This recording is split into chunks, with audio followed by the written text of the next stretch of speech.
Ici Radio Taïwan International. C'est François-Xavier Boulet pour vous présenter l'émission Taïwan en ébullition.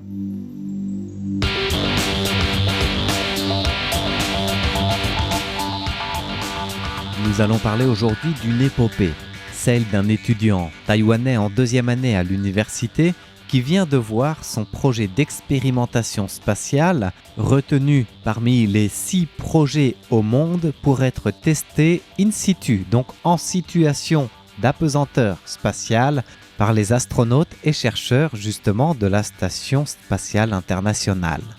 Ce vaste projet entre dans un cadre plus large, académique, intitulé Programme Asian Tri Zero du 2022. Entendez par là le point sans gravité, donc d'apesanteur tel qu'on le connaît dans l'espace, avec donc toutes sortes d'expérimentations spatiales qui pourraient être relatives. Lancé sous l'égide de l'Agence japonaise d'exploration aérospatiale, la JAXA, en début d'année dernière, ce programme invitait les étudiants et chercheurs en ingénierie spatiale à tester des idées, des projets liés à la question de l'apesanteur pour pouvoir les tester in situ dans la Station spatiale internationale, l'ISS.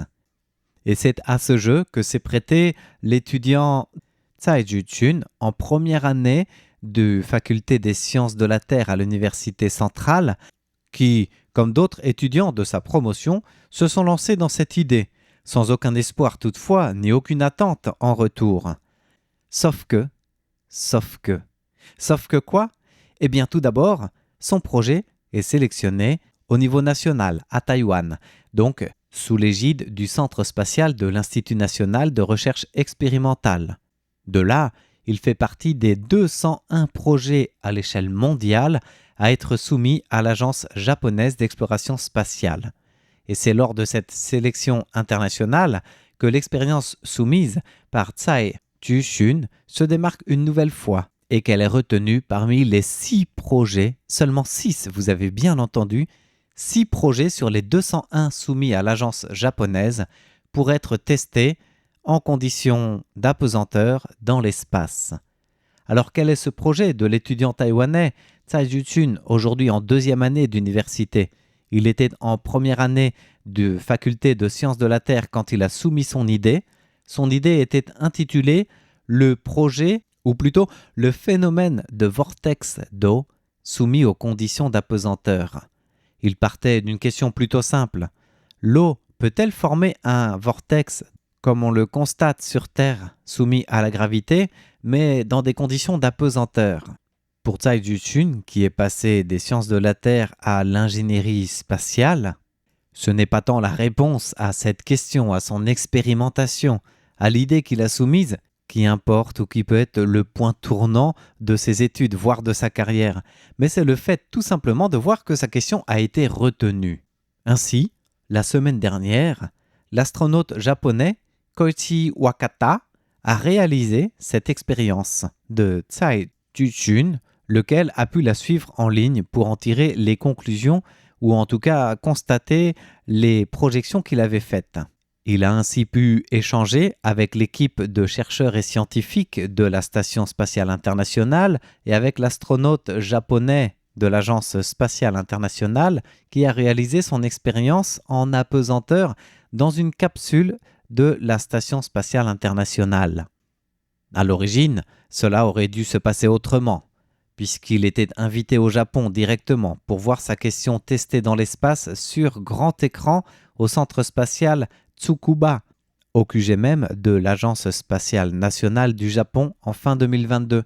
Mais cela avait été reporté en raison de l'épidémie de Covid-19 qui frappait pleinement le Japon à cette époque. Et finalement, il faut attendre donc début 2023 pour voir mi-janvier l'astronaute japonais Koichi Wakata commencer à répondre à ces questions de ce programme et donc de prendre en compte la question de notre étudiant taïwanais. Et la semaine dernière, il a pu passer à la pratique en ligne, certes, mais en étroite communication avec l'équipe de l'agence spatiale japonaise qui prenait en compte sa question depuis le module d'expérimentation de l'ISS. L'astronaute Koichi Wakata a donc mis de l'eau dans une bouteille, mais l'eau a été teintée en bleu pour mieux observer le mouvement. En guise d'introduction, l'astronaute japonais explique qu'il procède à une expérience qui a été proposée par un étudiant de Taïwan à 400 km de distance dans l'espace. Ainsi, il a pris cette petite bouteille pour la faire tourner, essayer de créer justement ce phénomène de vortex tel qu'on le connaît sur Terre. La bouteille, à moitié remplie d'eau bleutée, donc teintée pour mieux voir le phénomène, a laissé apparaître des conclusions qui ont pu être interprétées par notre étudiant et donc notre scientifique en herbe, Tsai Ju-shun. Pendant les quelques minutes de cette expérimentation, l'astronaute en situation d'apesanteur a fait tourner la bouteille de différentes manières, donc en horizontale, en verticale, pour essayer de créer un tourbillon et un vortex. Il faut dire que dans sa proposition de départ, Tsai Ju-shun notait que grâce à l'aide de la gravité, il y avait un phénomène de vortex qui pouvait être facilement généré en faisant tourner de l'eau dans une bouteille, donc ce petit tourbillon. Mais dans les conditions d'apesanteur dans l'espace, il imaginait à ce que l'eau se déplace à chaque extrémité de son contenant, donc de la bouteille, en ne créant donc pas de vortex, mais en créant une sorte de creux central, donc une sorte de vide si vous voulez. Et c'est exactement ce que l'expérimentation in situ a pu montrer, puisque la bouteille manipulée par l'astronaute japonais en apesanteur a montré que, aussi bien en vertical qu'en horizontal, eh bien, l'eau s'agglutinait aux extrémités de la paroi de la bouteille pour laisser un espace creux central, une sorte de grosse bulle, pour reprendre les termes de l'astronaute japonais. Wakata a d'ailleurs fait tourner lentement la bouteille tout en la tenant verticalement, puis pareil horizontalement, et il a répété ces différents mouvements avec différentes trajectoires et différentes vitesses, mais à chaque fois, il y a cette grosse bulle au milieu de la bouteille, donc ce creux central qui avait été imaginé par l'étudiant taïwanais qui s'avère être vrai. Et puis on voit aussi des petites bulles des deux côtés, collées aux parois et aux extrémités de la bouteille, qui montrent que l'eau s'agglutine, comme l'avait expliqué en prémisse dans l'hypothèse de départ le jeune étudiant taïwanais. Heureux de voir les conclusions qu'il avait imaginées être corrélées par l'expérience en situation, Tsai Ju-shun ne compte pas s'arrêter là pour autant. Pour lui d'ailleurs, c'est un nouveau défi qui commence puisque c'est comme un tournant dans sa carrière professionnelle. Non seulement il est mis sur un piédestal pour avoir proposé un projet, lequel a été retenu, en plus un projet qui a été jusqu'à confirmer ses prémices de départ. Alors pour ses études, plus qu'un moment de gloire, c'est une confirmation de ce qu'il avait réussi à analyser. Mais c'est aussi et surtout un atout supplémentaire dans la valise de cet étudiant qui compte bien se spécialiser en ingénierie spatiale avec un programme d'études supérieures sur les satellites.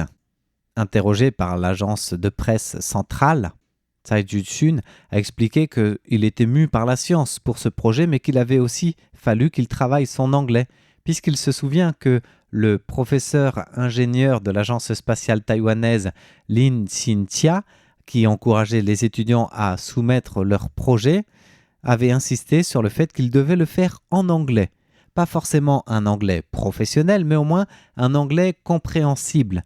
Et cette incitation a fait que Tsai Ju-shun a mis les bouchées doubles, en quelque sorte, sur ses études, d'une part, mais aussi sur son niveau d'anglais.